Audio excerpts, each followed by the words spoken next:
I mean, part of our problem is that we have to be able to think of the United States as both an empire full of greed and avarice, obsessed with power and domination, and also a fragile experiment in democracy.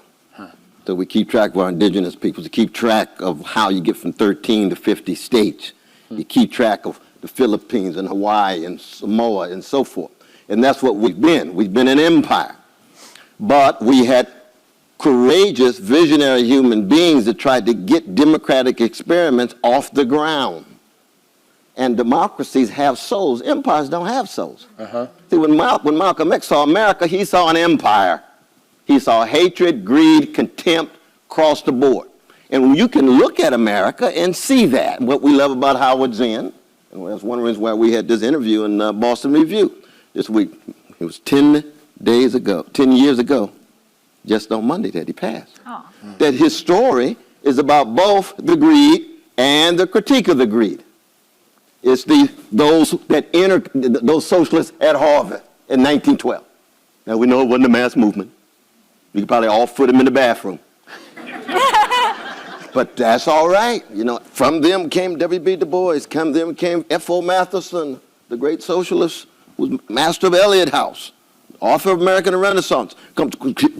Here comes Ralph Nader from Harvard Law. Here comes Edward Said from Harvard PhD. So there are these other persons who are talking about renewing democracy in its most fundamental way that could deal with empire, white supremacy, male supremacy, homophobia, transphobia, anti-Jewish, anti-Muslim, anti-Arab, anti-Mexican sensibilities, mechanisms of accountability of the most powerful at the top.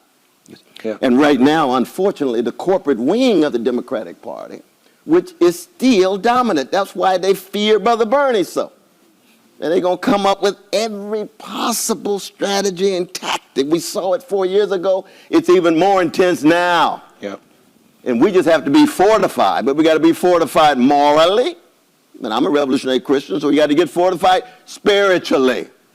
Not to fall into the hatred and the greed that they're going to be manifesting, but we got to be warriors. Got to be willing to swing now. Don't mean a thing if they ain't got that swing. I mean, you got to be willing to swing now. There ain't no doubt about that.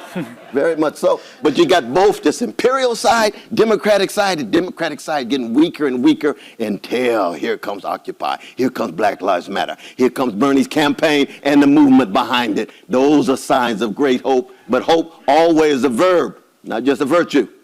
The hope is in the motion. The hope is in the sacrifice. The hope is in the truth-telling. The hope is in the justice-seeking.